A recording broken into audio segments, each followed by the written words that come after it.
कह रहे थे तो वो लोग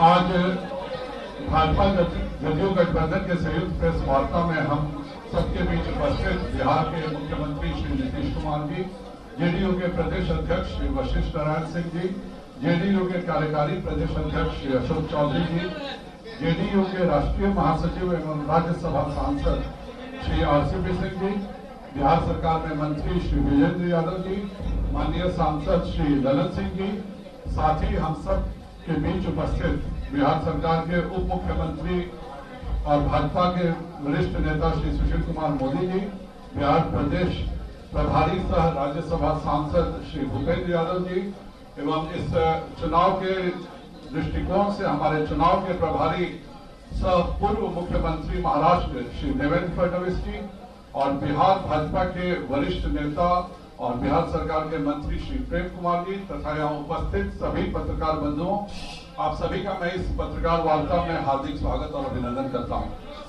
प्रधानमंत्री श्री नरेंद्र भाई मोदी जी के नेतृत्व में केंद्र में गरीब कल्याण को समर्पित मजबूत इरादों वाली एनडीए सरकार है। जैसा कि हम सब जानते हैं कि कोरोना जैसी वैश्विक महामारी के समय केंद्र की मोदी सरकार ने जिस तत्परता से और सजगता से लड़ाई लड़ी है वो आज पूरे विश्व में एक उदाहरण है। ठीक उसी प्रकार से बिहार में श्री नीतीश कुमार जी के नेतृत्व में एनडीए सरकार ने कोरोना के खिलाफ जो कदम उठाए हैं और उसमें हमें जो सफलताएं मिली हैं वह भी अत्यंत सराहनीय है। बिहार में एनडीए के सबसे पुराने सहयोगी जनता दल यूनाइटेड के साथ श्री नीतीश कुमार जी के नेतृत्व में समाज के हर वर्ग का विकास हुआ है। गांव, गरीब और किसान के लिए बनाई गई योजनाएं हर व्यक्ति तक पहुंची हैं। सड़क सुरक्षा एवं शिक्षा बिहार के विकास का सबसे मूल आधार है और विगत 15 वर्षों में बिहार की एनडीए सरकार ने अपने अथक प्रयासों से बदहाल बिहार को खुशहाल बिहार में तब्दील किया है। इस कोरोना काल में भी केंद्र सरकार द्वारा छठ तक के लिए जो मुफ्त राशन गरीबों को दिया गया है वह आज तक विश्व के किसी देश के इतिहास में यह काम नहीं हुआ था। उसी प्रकार पीएम केयर्स फंड से 500 बेड के अस्पताल 3 महीनों में बिहार में बना लिए गए और यह सब तभी संभव हो सका जब केंद्र और बिहार दोनों जगहों पर एनडीए की सरकार है। आप सबको मैं बताना चाहता हूं कि भारतीय जनता पार्टी इस चुनाव में जदयू के साथ अटूट गठबंधन है। साथ ही हमारी विकासशील इंसान पार्टी से सकारात्मक बातचीत भी चल रही है। आप सब जानते हैं कि जेडीयू के साथ हिंदुस्तान आवाम मोर्चा भी एनडीए गठबंधन का एक अहम साझेदार है। लोजपा हमारे सहयोगी थे, किंतु बिहार में भाजपा और जेडीयू का जो गठबंधन है उसमें श्री नीतीश कुमार जी ही हमारे गठबंधन के चेहरे हैं, इसमें कोई भ्रम नहीं है। लोजपा नेता श्री रामविलास पासवान जी का हम सम्मान करते हैं और वह जल्दी स्वस्थ हो जाए इसकी भी हम ईश्वर से प्रार्थना करते हैं। अब मैं श्री नीतीश कुमार जी को आमंत्रित करने से पहले मैं पुनः एक बार दोहराना चाहता हूं कि बिहार में एनडीए के नेता श्री नीतीश कुमार जी ही हैं। श्री नीतीश कुमार जी एक बार फिर 3/4 बहुमत के साथ बिहार के मुख्यमंत्री बनेंगे। एनडीए गठबंधन में वही रहेंगे जो नीतीश कुमार जी के नेतृत्व को स्वीकार करते हैं। बिहार में एनडीए श्री नीतीश कुमार जी के नेतृत्व में फिर से 2010 का इतिहास बनाएगी और 3/4 के प्रचंड बहुमत के साथ सरकार बनाएगी। अब मैं माननीय मुख्यमंत्री जी को आमंत्रित करता हूं कि वह इस प्रेस वार्ता को संबोधित करें।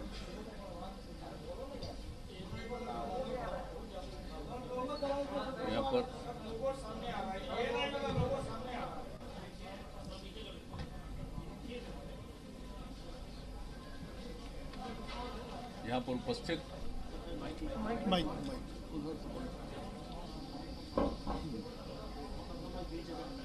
यहाँ पर इस कार्यक्रम में उपस्थित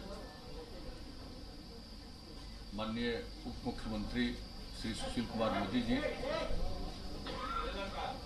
महाराष्ट्र के पूर्व मुख्यमंत्री श्री देवेंद्र फडणवीस जी, भारतीय जनता पार्टी के बिहार के संगठन प्रभारी श्री भूपेंद्र यादव जी, भारतीय जनता पार्टी के प्रदेश अध्यक्ष श्री संजय जायसवाल जी, हमारे साथी और बिहार सरकार के माननीय मंत्री प्रेम कुमार जी, और यहाँ पर उपस्थित जनता दल यू के हमारे सभी सम्मानित नेतागण, प्रदेश अध्यक्ष वशिष्ठ भाई,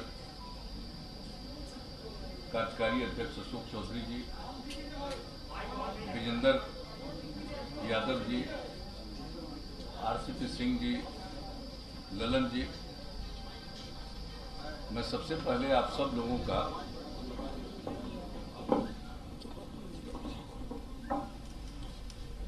अभिनंदन करता हूं। आप इतनी बड़ी संख्या में यहां पर मौजूद हैं और यहां पर जो बुनियादी बातें हैं उसकी जानकारी संजय जायसवाल जी ने दे दी है।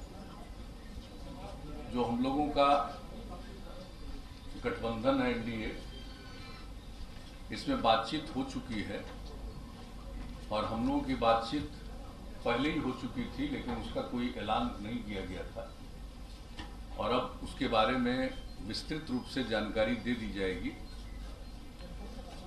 आज इन्होंने बता दिया है, जो जनता दल यू है उसके जिम्मे 122 सीटें दी गई हैं और उसी के अंतर्गत हम पार्टी को, जीतन राम मांझी जी की पार्टी को, उसी के अंतर्गत हम लोगों ने 7 सीटें दी।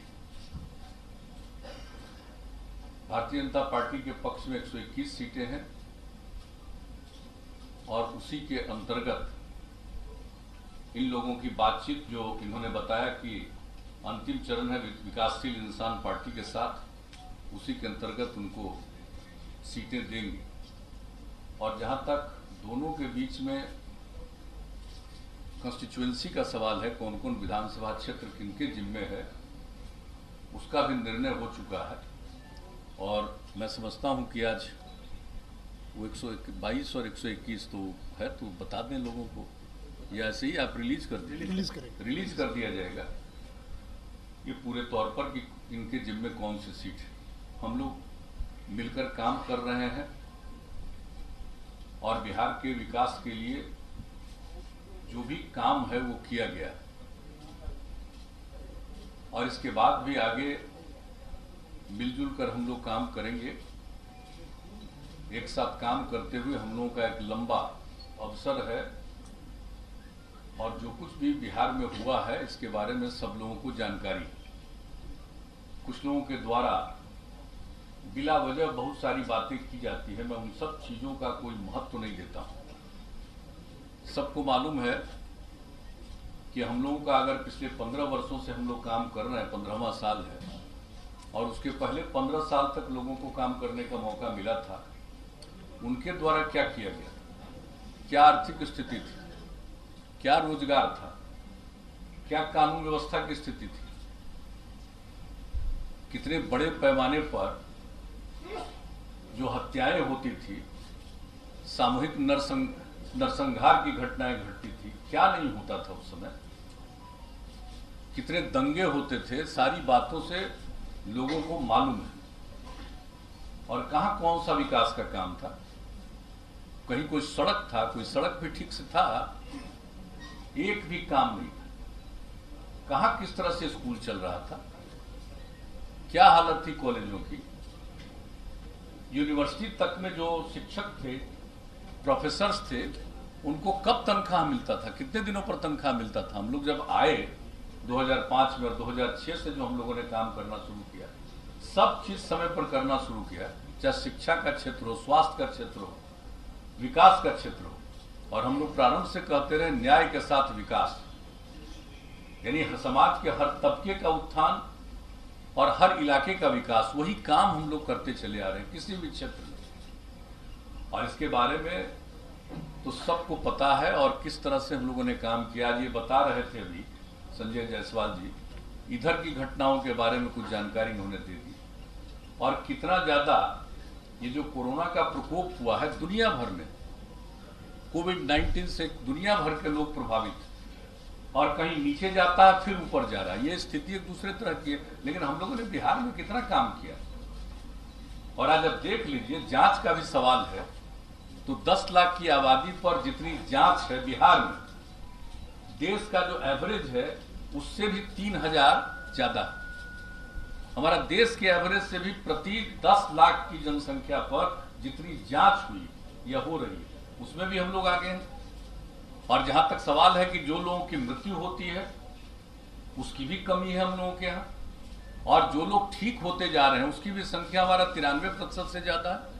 तो हर प्रकार से काम हो रहा है, लेकिन बहुत तरह की बात लोग जब ये हुआ और बाहर में जो लोग थे हम लोगों के, जिसको प्रवासी कहा जाता है, मैं तो प्रवासी शब्द का पक्षधर नहीं, मैं शुरू से बोलता हूं। देश तो एक है, देश के अंदर कोई एक प्रांत का दूसरे प्रांत में जाता है उसको प्रवासी कहना उचित नहीं। हर किसी को देश के अंदर जाने का अधिकार है, सारे लोग जाते हैं। बिहार में क्या दूसरे राज्य के लोग नहीं है? लोगों को ठीक से मालूम नहीं है, यह पता नहीं है कि केरला के लोग या महाराष्ट्र के लोग बिहार में हैं कि नहीं है, तो ठीक से तो मालूम नहीं है। तो बिहार के लोग भी सब जगह जाते हैं या जहां कहीं भी इच्छा होती है जाते हैं।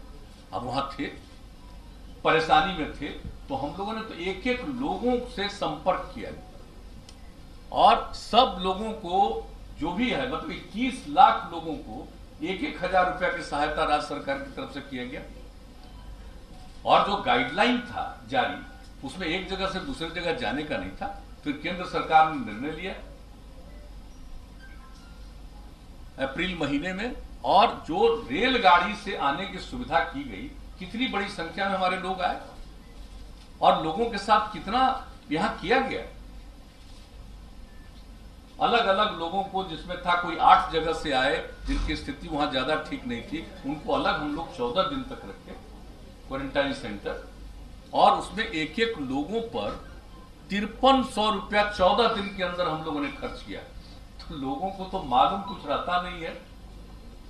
केंद्र ने मदद किया कितना, जिसकी चर्चा इन्होंने कर दी, किस तरह से लोगों को सुविधा हो जाए चारों तरफ से, और राज्य सरकार की तरफ से किया गया। लेकिन कुछ बातें तो यूं की जाती है तो एक बात है, और हर प्रकार से हम लोग एक एक तरह का इंतजाम करके रखे हुए,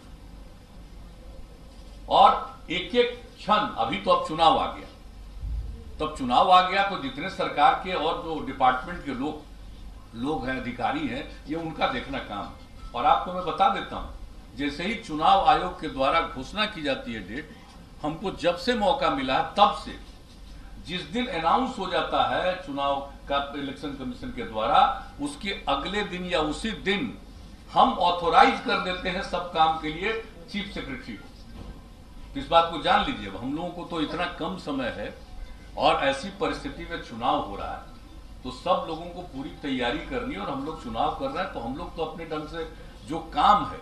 और एक बात मैं बता देना चाहता हूं कि हम तो, जो हम लोगों का काम है लोगों की सेवा करना, तो हम लोग तो पॉजिटिव आधार पर जो काम किया है, जो काम कर रहे हैं, उसके आधार पर लोगों के बीच में फिर हम लोग जाकर के सेवा का अवसर प्राप्त करने की कोशिश करें। जनता मालिक है, उनको तय करना।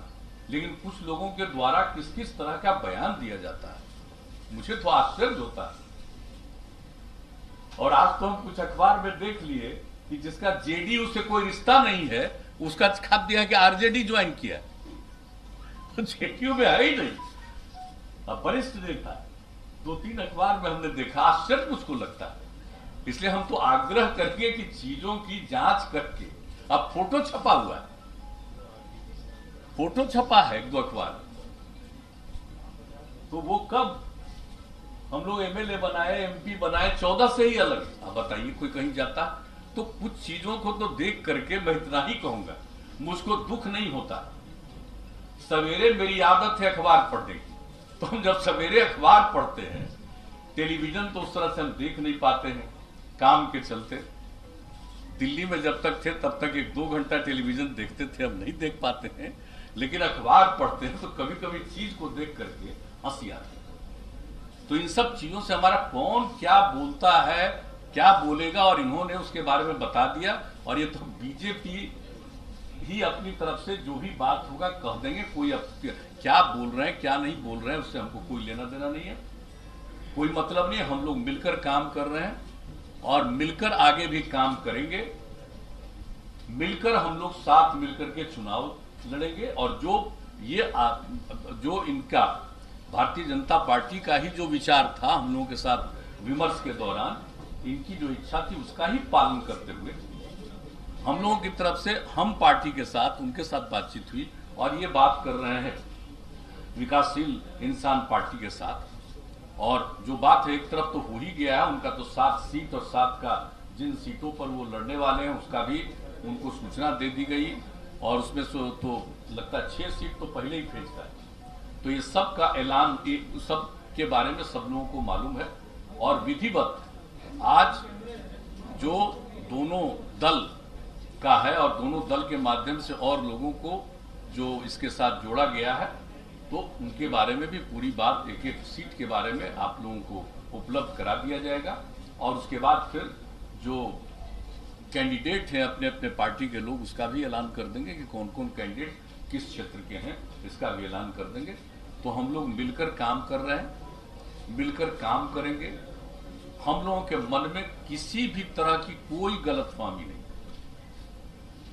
और हम मानते हैं कि किसी को अगर कुछ कहने से उसको आनंद आता है, उसको पूरी आजादी है, जो इच्छा करे बोले, जो इच्छा करे कहे, अपना करता रहे, बोलता रहे, इससे हमको कोई लेना देना नहीं। एक बात हम बहुत स्पष्टता के साथ आज कह देना चाहते हैं, लेकिन हम लोग मिलकर जैसा कि मैंने कहा है काम करते रहे हैं, आगे भी काम करेंगे। किसी तरह का हम लोगों के मन में कोई कंफ्यूजन या किसी प्रकार की गलतफहमी नहीं।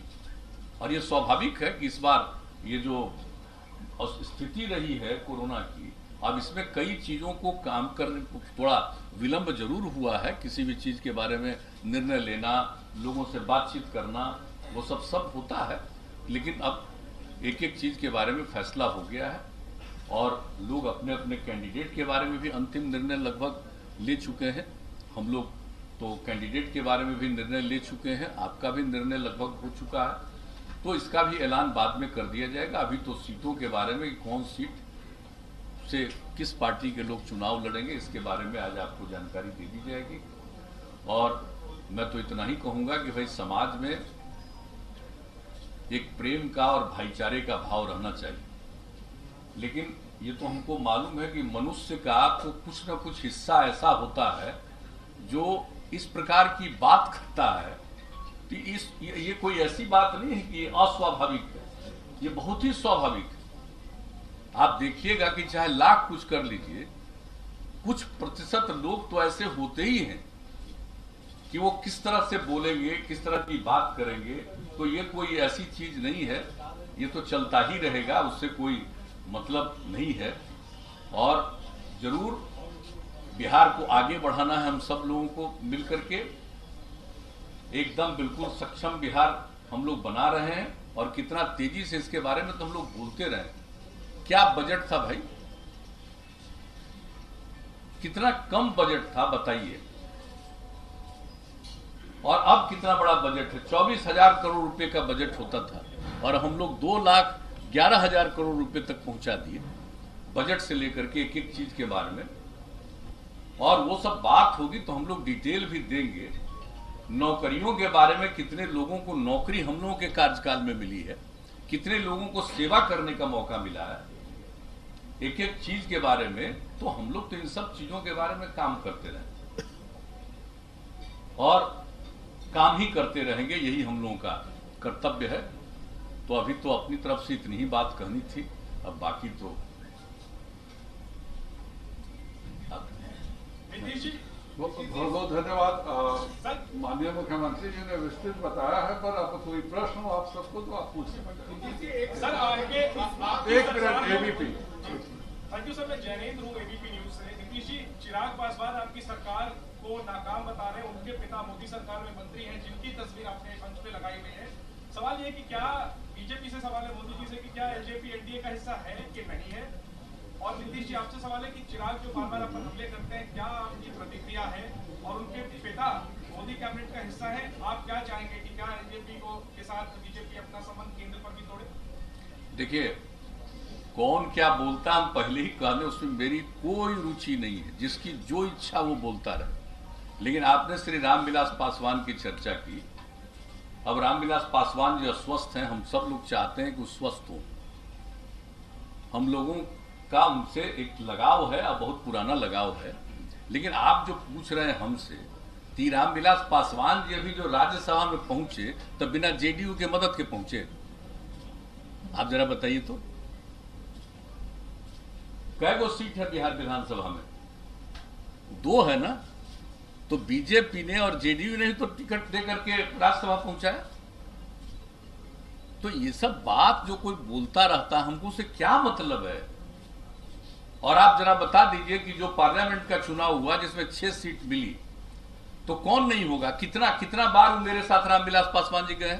सुशील मोदी जी, हम और रामविलास पासवान जी कई जगह मीटिंग में गए हैं, जरा बताइए।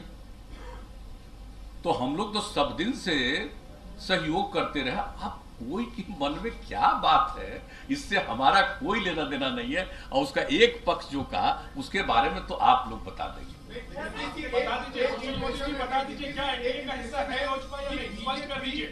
नहीं, देखिए ये एक मिनट अरे रुक जाओ ना यार, पूछे उनका जवाब देने दो ना। देखिए डॉक्टर संजय जायसवाल जी ने बहुत स्पष्ट कर दिया है कि बिहार के अंदर एनडीए में वही रहेगा जो नीतीश जी को बिहार एनडीए का नेता स्वीकार करेगा। और इस चुनाव में भारतीय जनता पार्टी ने नीतीश कुमार जी को मुख्यमंत्री का उम्मीदवार घोषित किया है।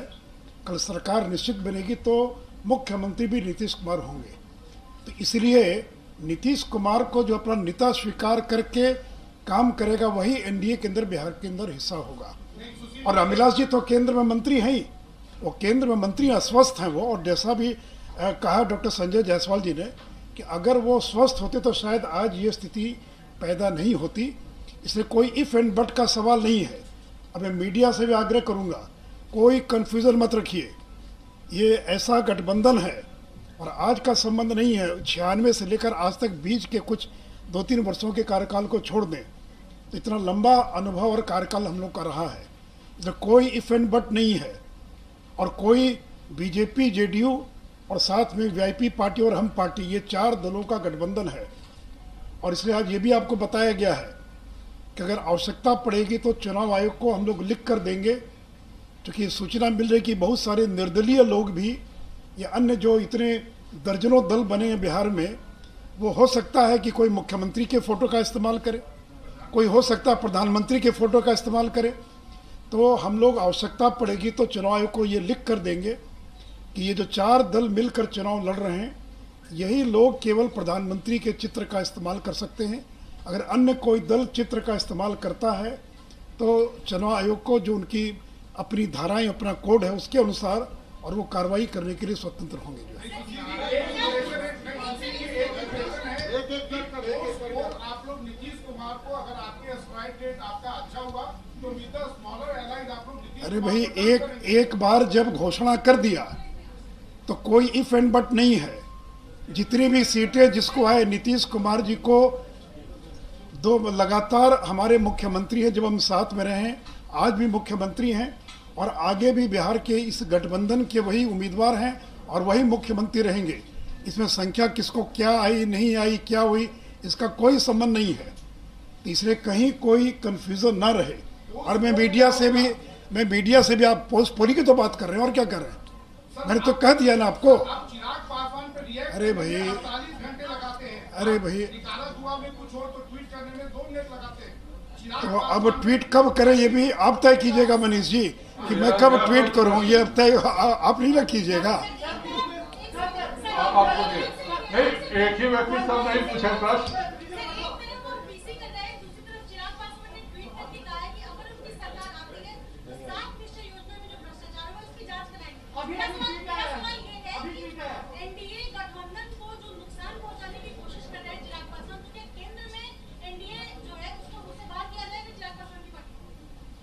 मैंने तो कह दिया कि रामविलास जी केंद्र की सरकार में मंत्री हैं। रामविलास पासवान जी केंद्र की सरकार में मंत्री अस्वस्थ हैं। तो ये सब कोई विषय नहीं है। मैं मीडिया से भी आग्रह करूंगा कि अनावश्यक विषयों को जो उछालने का प्रयास किया जा रहा है उसमें किसी को सफलता नहीं मिलेगी। ऐसा अटूट गठबंधन है, इसलिए हम लोग मिलकर चुनाव लड़ रहे हैं। और पोस्ट पोल भी जब मुख्यमंत्री का उम्मीदवार घोषित किया, ये थोड़ी कहा कि हमको ज़्यादा आएगा कम आएगा तो कौन बनेगा। ये तो स्पष्ट है कि जो भी जिसको भी जितनी सीटें आएंगी मुख्यमंत्री नीतीश कुमार होंगे। इसमें कोई इफ एंड बट नहीं है, कहीं कोई कंफ्यूजन नहीं है।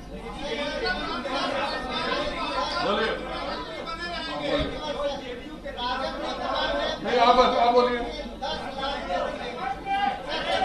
आप बोलिए। 10 लाख हास्यास्पद है। क्या बोला? 10 लाख देगा राजद ने कहा, उसका कहीं ठीक से खत्म करें। अरे भाई, यहाँ पर भूपेंद्र यादव जी बैठे हैं, फडणवीस जी बैठे हैं, और अमित शाह जी ने और प्रधानमंत्री जी ने 1 दर्जन बार नीतीश जी के बारे में सारा स्टैंड और सारी चीजें स्पष्ट कर दिया है। उसके बाद भी सवाल पूछ रहे तो आश्चर्य लगता है। इसके बाद और क्या चाहिए स्पष्टता आपको? चलो, हो गया। अब मैं अनुरोध करूंगा माननीय उप मुख्यमंत्री जी से कि इस प्रेस वार्ता को धन्यवाद देते हुए इसको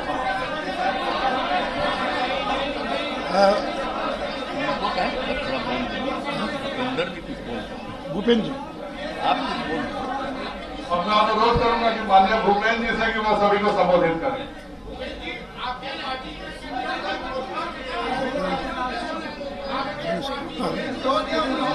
मनीष जो है ना, ये किसका है?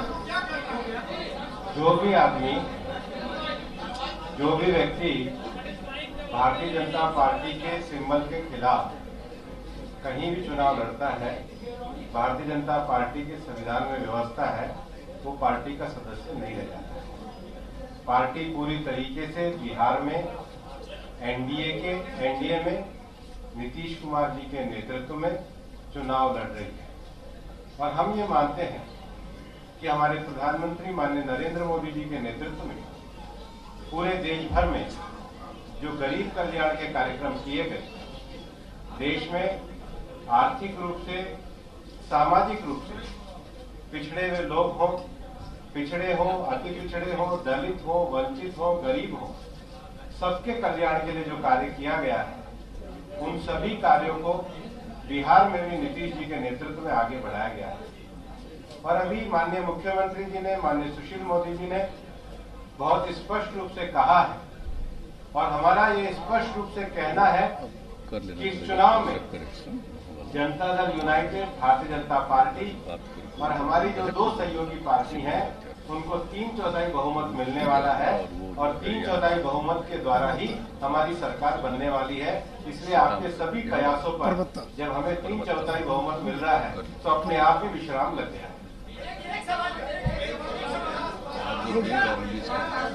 अब मैं अनुरोध करूंगा माननीय सुशील जी से कि वह इस प्रेस कॉन्फ्रेंस को धन्यवाद और अपनी बात रखते हुए समाप्त करें। रुक जाओ मित्रों, तो शांत हो जाइए।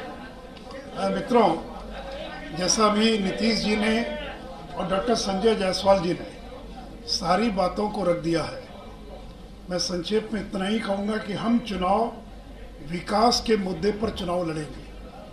नरेंद्र मोदी जी की केंद्र की सरकार ने जो बिहार में काम किया है, और नीतीश जी के नेतृत्व में जो एनडीए ने बिहार में काम किया है, और मैं तो विपक्ष को चुनौती देता हूं कि हर चुनाव में सड़क, बिजली, पानी ये मुद्दा होता है। अगर हिम्मत है तो बिजली को मुद्दा बनाएं, सड़क को मुद्दा बनाएं, अगर हिम्मत है तो पानी को मुद्दा बनाएं, कोरोना का मुद्दा बनाएं, बाढ़ को मुद्दा बनाएं, जो प्रवासी मजदूर हैं उनको मुद्दा बनाएं। आज एक एक मुद्दे का प्रभावी तरीके से हम लोगों ने समाधान करने का प्रयास किया है। इसलिए मित्रों, मैं सभी पत्रकारों का धन्यवाद देता हुआ और इस विश्वास के साथ कि हम 3/4 के बहुमत से नीतीश कुमार जी के नेतृत्व में फिर से बिहार के अंदर सरकार बनाएंगे और विकास के मुद्दे पर जनता के बीच में जाएंगे। जय हिंद, जय भारत, धन्यवाद। सभी पत्रकारों को धन्यवाद।